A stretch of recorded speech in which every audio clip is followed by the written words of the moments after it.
Hello, my friend. On today's episode, I'm speaking with Pete, and we are talking about culture. It's a buzzword you've heard probably a lot over the last 10 or so years. But in this podcast, we break down for you what is it to have a culture at your company? How do you create culture? How do you maintain culture? And how do you use culture to create a consistent client experience and help grow your business over the long haul? So if you want to dive into all things culture, today is the episode for you. So keep on listening.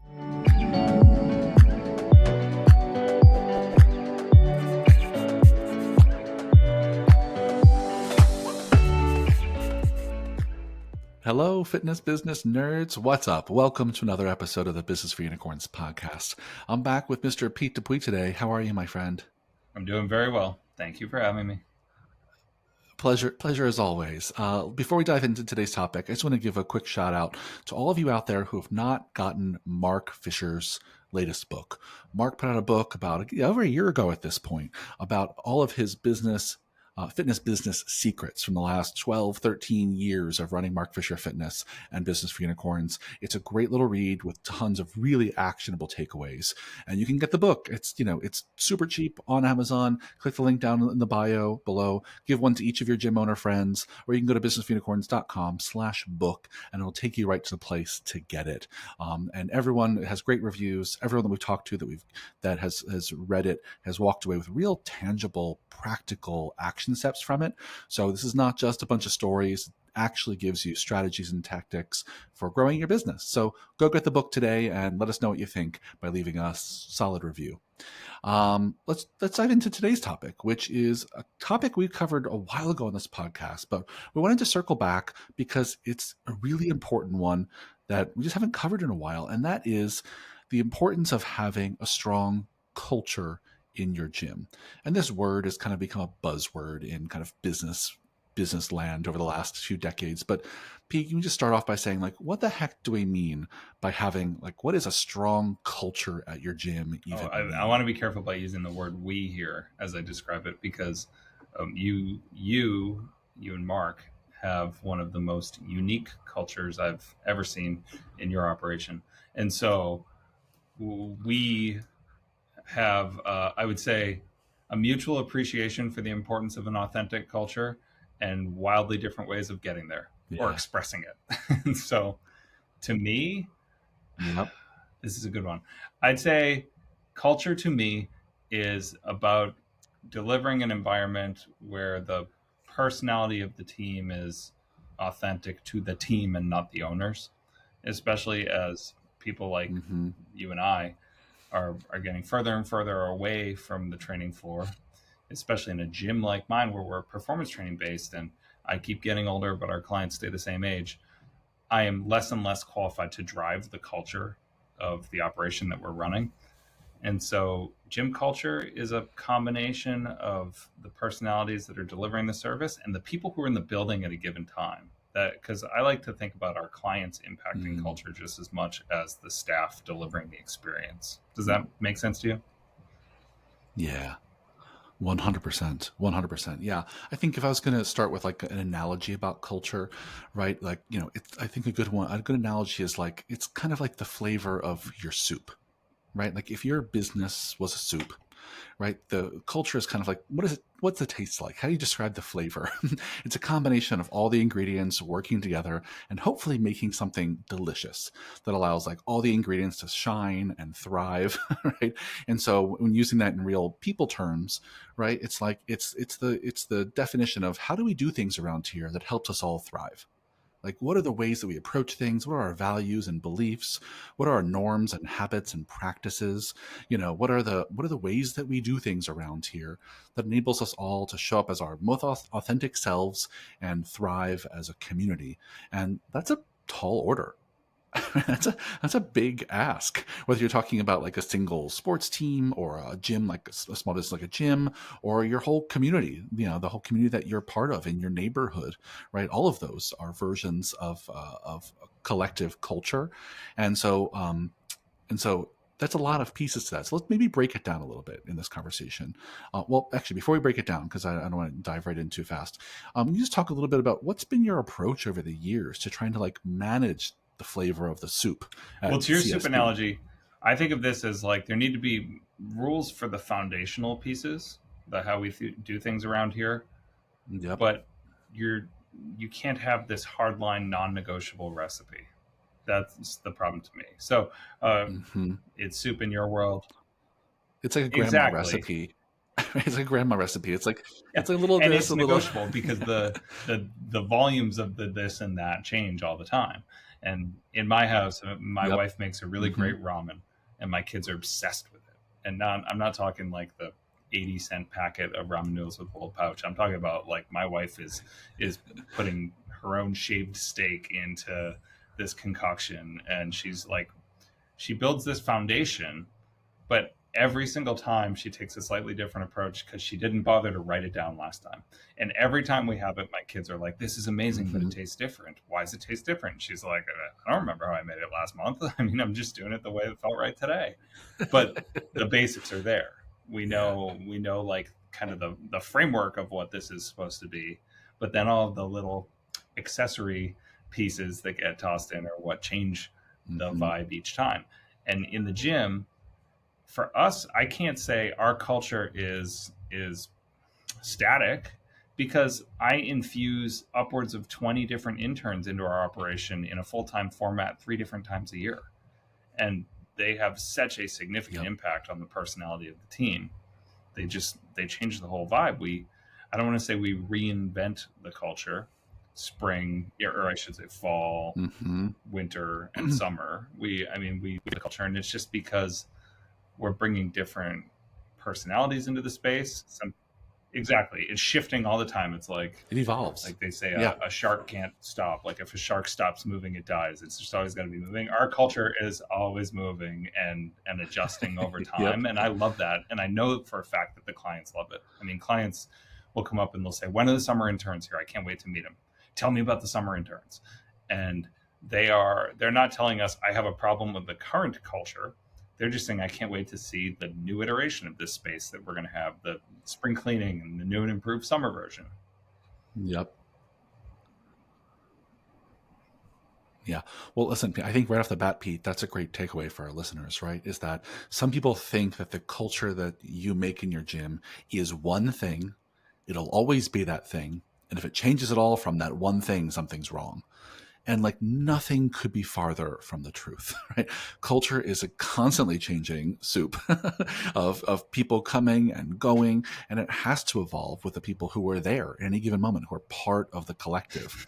I'll just go back. I'm going to stick with this fucking soup analogy because I like cooking. But it's like, if you're making tomato soup in the winter with sad winter tomatoes that just taste like nothing, you got to change up your strategy. You got to add like some salt and some sugar because winter tomatoes taste like garbage. But in the summertime, you get some fancy heirloom summer Jersey tomatoes, right? You don't need to do shit to them, right? They're good to go. So the approach changes as the ingredients change over time. And I think even swallowing that as initial lesson about culture, I think is really powerful because you have to go with the flow. Which leads me to let's bring a little structure to this conversation in that there are a few components of culture that I think are really meaningful. I'm going to create 3 buckets and then let's talk about the 3 buckets. One of the buckets of culture is actually creating structure. So you need some structure in your gym to teach people roles and responsibilities, have clear SOPs, clear expectations for your team and your clients. That's one piece we'll talk about. The second piece is you got to be clear on your values and philosophies, the why behind the what. Why do you do what you do? Why is it important you show up in the way you show up? There's got to be some clear values that your team and your clients follow.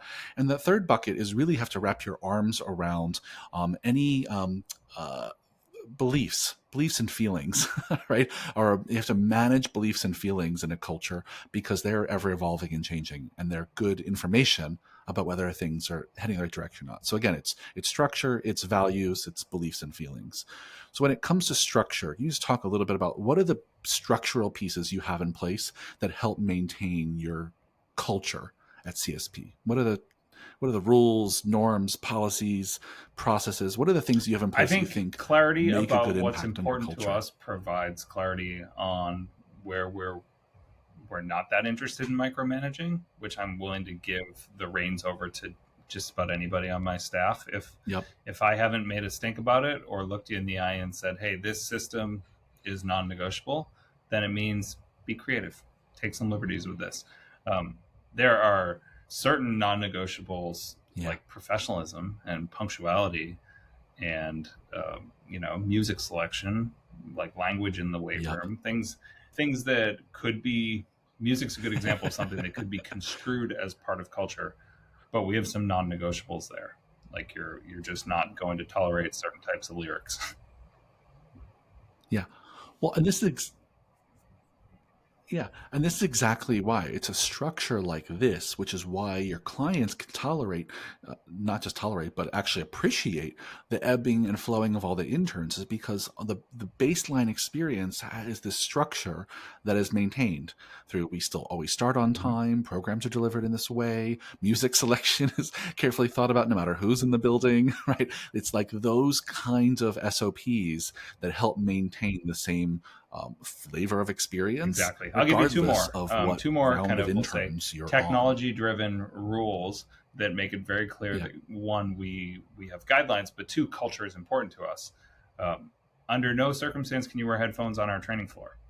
We do not want to take the premium pricing Mm-hmm. strategy that we are extracting from you and then allow you to water down your own experience because we can't communicate coaching cues to you because you don't like the music.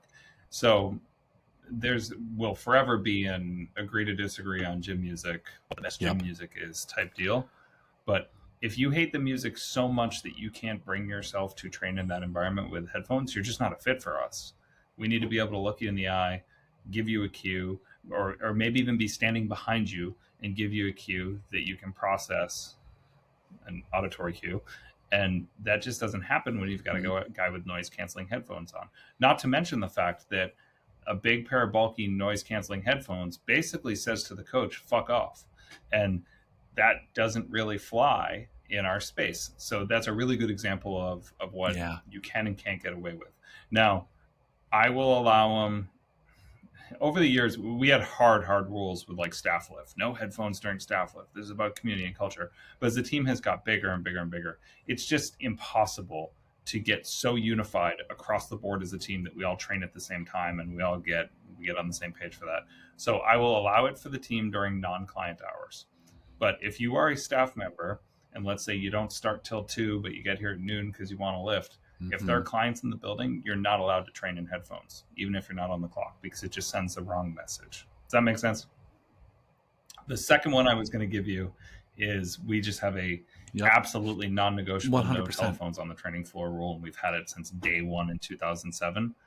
And I have had parents, I have had college athletes, high school athletes, I've had countless people say, it's kind of refreshing because I've come to realize that this is the only place that I go and I don't hold my phone the whole time. And so nobody fights it. I can't remember the last time we had to have that argument. Yep. And we almost don't even need to explain the rule. I can't remember the last time I saw a coach saying, hey, just so you know, no phones on the training floor, because the behavior is observed and people know better. And so it's not a rule that needs to be declared. It's been in place Yep. since the beginning of time.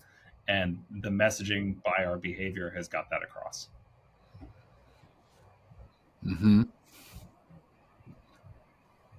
Yeah. 100%. I think those are such great examples of like small, relatively simple policies, but they have a big impact in the way people behave in the space. And we all know that that kind of behavior is contagious. So when people see someone acting in a certain way or not acting in a certain way, we mimic it. We're social mirroring creatures. And so we absolutely will follow the norms of the space we walk into. And those are great examples. I'll also say big picture when I think about creating structure that supports culture. I think about a few big picture things. One is I think about onboarding people, onboarding clients, and onboarding your team, making sure there's a consistent process for bringing people into your culture in the first place so they have time to learn your rules and your norms and your policies.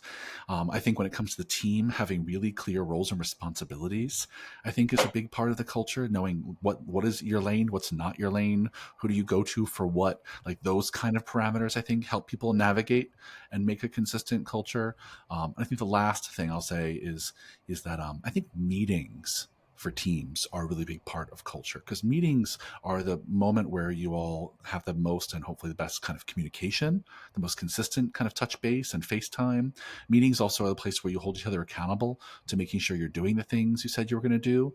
So I think if I was going to like structurally start to make progress on the culture of my business, I would focus on how do we onboard people, how do we create clarity of expectations, and how do we hold each other accountable to meeting those expectations.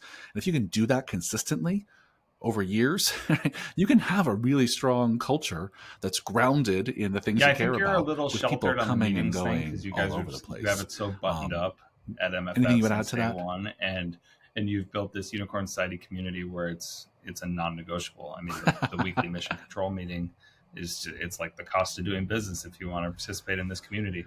And to you, what Yes. feels normal, I don't think is quite so commonplace. I think a quality meeting cadence, 100%, it is the exception, not the rule. I And 100% agree. even Yeah. the operations that dabble with meetings say, so they say they're important to them, but they don't build any structure into their approach, are missing out on what I think you have come to see as like Yes. the norm, if Yes. that's Yes. okay. 100%. Yeah, 100%. I think it's one of those things that, and it makes sense in running small businesses like gyms. We think we really can't afford to take time out of like doing the work to talk about the work and improve our ability to do the Mm-hmm. work. And it's one of those things where I think big companies, large corporations have taken it too far. Right. We And they both have don't own spouses their that own work in big calendar. companies and they spend all day in meeting. They have almost no time to do the work. They've gone too far in the other direction. Yeah. Right. But I think for most gym owners I talk to, they could stand to go a little farther in that direction. There's just not enough. I was just talking to someone, a university member today, who only has a quarterly team meeting. Once every 3 months, they have a team meeting, which is better than nothing.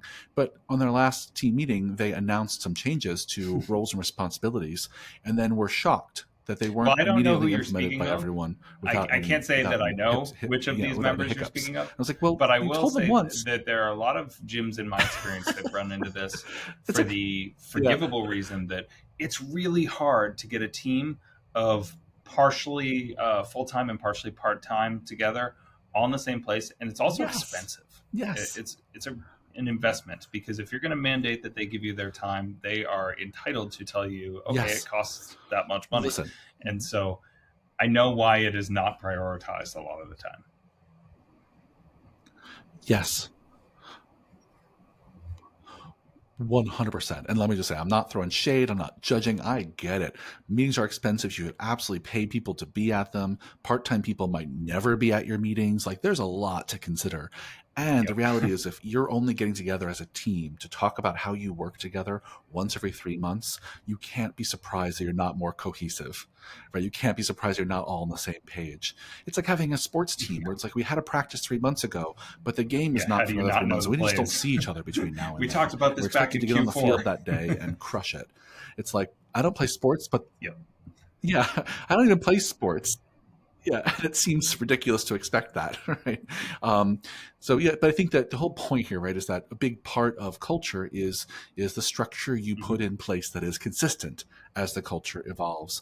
Um, let's move into the second bucket. Second bucket here is really about core values, and I feel like we talk a lot about this podcast about core values, but they play an important role in helping people understand like the why behind the what. So you I just think talk a we've little bit leaned about like what so role hard have into the values played CSP in family CSP's culture hashtag over that the we've been years. spewing all over the internet for years, that piece of our values that we Mm-hmm. deliver, this clubhouse environment but a family vibe, is infused in everything we do. And it can be off-putting if you Yeah. are new, and Yeah. it'll catch you by surprise. Like, this place is a tough environment to thrive as an introvert right out of the gate, because when you walk through our Yeah. door, I mean, it's not that uncommon for one staff member to spot someone. Like, if you walked in, Michael, them yell your name, and then people start clapping, and all of a sudden 40 people in the gym just stop what they're doing and clap, and I'll watch you walk to the warm-up area for no reason at all. It's just kind of the vibe and the environment and the way people have fun and kind of bust balls. And Yep. When you get into it after a couple weeks, months, program sort of a deal, you realize like, oh, that's just part of being in this family. There, it's unique. Um, but there isn't an example in my space where we say Yeah. to our clients, hey, sit down, I want to run you through our core values, because we are a traditionally younger training environment than that which the Sure. Gen Pop gyms are delivering. And if I said to a 17-year-old who barely looks their parents in the eye, and it's already enough of a grind to get them to act like an adult, sit down, let's talk about CSP's core values and how it's going to impact your training moving forward, they'd be like, cool, see you never. I'm not booking the next session. So for us, Yep. the values need to be gently imposed upon them without them realizing it. Yeah. I Yeah. understand it's hard to SOP that. 100%. And you just gave a bunch of examples. Yeah, but listen, you just gave a bunch of examples as we've been talking about how people learn about your values, right? If I Mm-hmm. walk in and people are not wearing headphones and not on their phones, I learn the value of like face-to-face engagement, that you care about actually connecting with each other, communicating while we're on the floor. If I see people laughing and poking fun and making fun of each other and all that, I learn that you have a value of like humor and humility, and poking fun is a love language in this space, Yep. right? And growing up in Jersey, where all we did was make fun of each other to show our love, like that resonates with me, and it may not resonate with certain people, right? Like I know my husband, for example, when we first met, he was like, "Why are you making fun of me?" I was like, "Oh, this is how I express my love. I'm sorry, that's new to you." Right?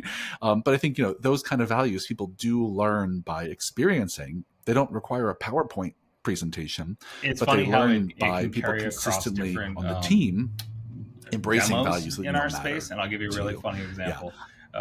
Maybe 10 years ago, we had this pitching coach named Christian, and Yeah. he I don't know if he started it, but he definitely amplified this habit of what they called callbacks, where if an athlete was walking out of the gym, they'd been there for an hour and a half. It was very clear, like they got their jacket in their Uh-huh. hand, their clipboard that they're going to go out and put away and leave, and they left without saying bye to Christian. He'd wait until they were like just at the door, and our space is big. I mean, we got a 15,000 square foot gym.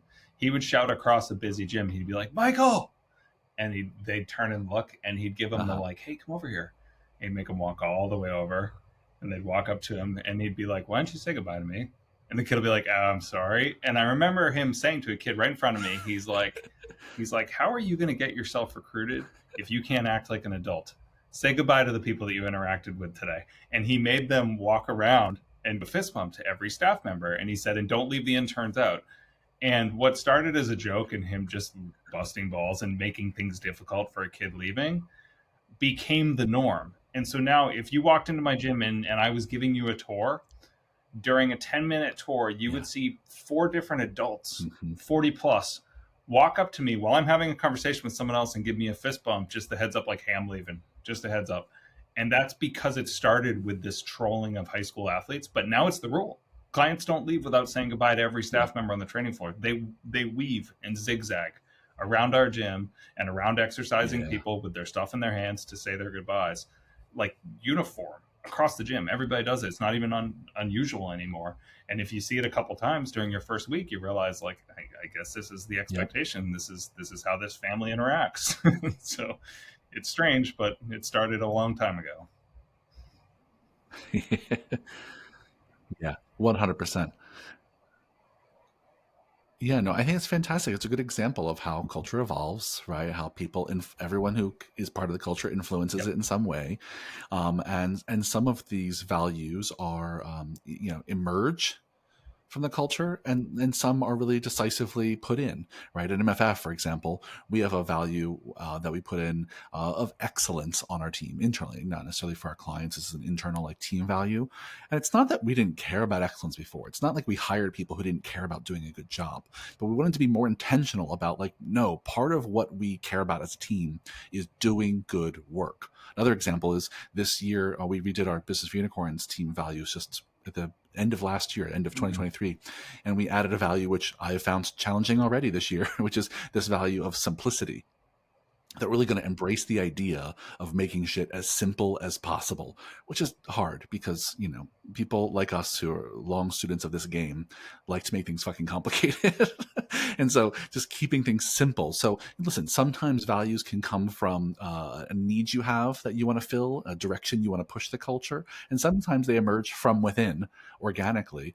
Either way, your job as an owner is to understand what those values are, what do you care about, and make them as clear as possible to the people you want to care about them.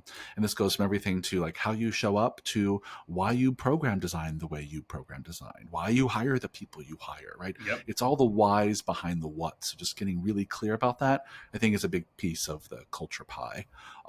Let's switch in our last few minutes to our final bucket here. So there's 3 buckets. We talked about structure, we talked about values. The third bucket, and this could be a whole other podcast, but we'll leave it brief, is really making sure that there's someone in the culture who is managing people's beliefs and feelings. What I mainly mean about this is, attitudes and assumptions people make about the culture and about the gym, conflict that comes up in the culture, but between employees, between clients, between employees and clients, anxiety that rises on the team when things are uncertain, right? Someone's got to be paying attention to like managing the beliefs and feelings of people in a culture. If not, they have a way of running away from you, right? They have a way of being like a mold, or a fungus in a culture that erodes at it. I think that phrase, like one bad apple, is kind of true when it comes to business culture. One person with a crappy attitude can ruin a lot of things in your business. So when you think about that function that you've been doing for so I many felt years, like it was Pete, getting how harder do and you harder think for about me managing people's as like the business beliefs and grew. feelings Eric on a regular relocated to basis? Florida to run the other operation, and he was only here seasonally. And like I said, I was getting older, and the primary demo was staying the same. So for me, Yeah. the workaround on this was empowering John, who was closer to all of that, with more meaningful relationships with the team and the people, and just consistently elevating Yep. his status to a point that ultimately resulted in him being an equity partner. But he feels the things you're talking about months before I do. And when I find out without Yep. his awareness, it's far too late. It's like the things that happen behind closed doors in the Yeah. staff lounge, or in the gym after hours on a Saturday when we've closed doors Mm-hmm. and they're getting a lift in, or like literally having some beers in the staff lounge, hanging out.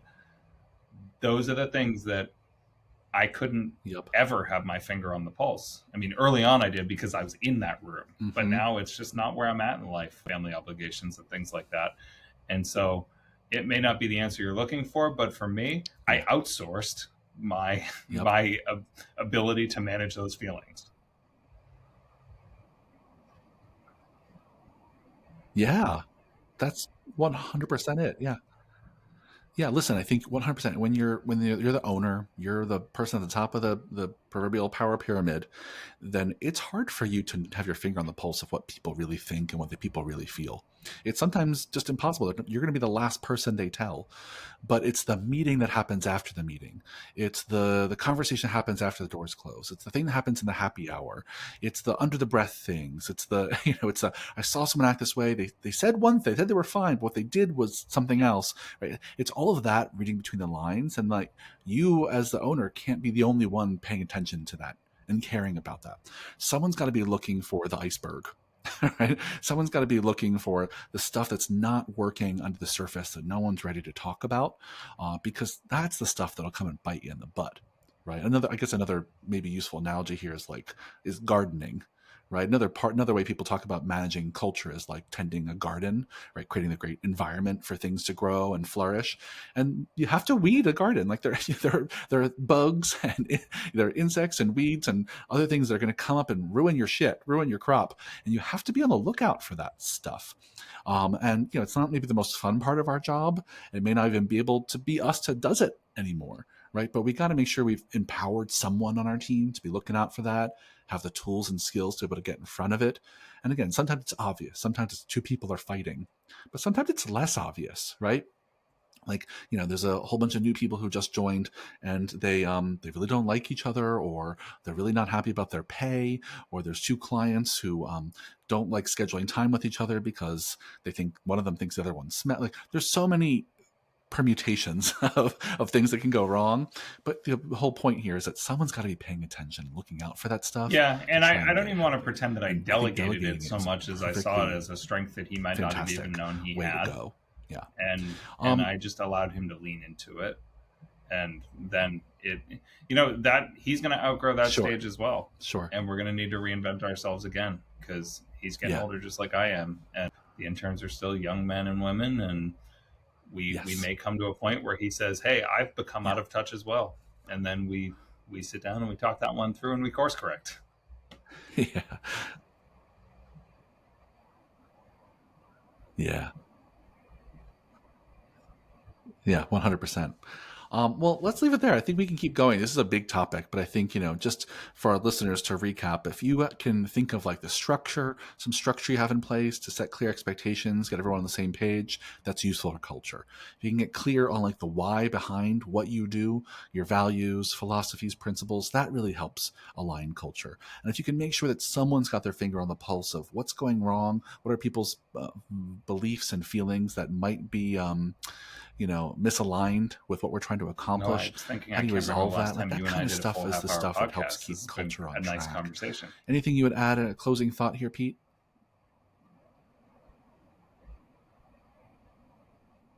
I know. We really kept going. Well, it's like I said, it's a big topic. We could probably have another 4 conversations on this topic and tell all kinds of stories. But and maybe we will. But we'll leave this one there for now. Thanks for a great conversation as always, my friend. Talk And soon. dear listeners, go get Mark's book. Click the link down in the show notes or go to businessofunicorns.com/book. See you on the next one.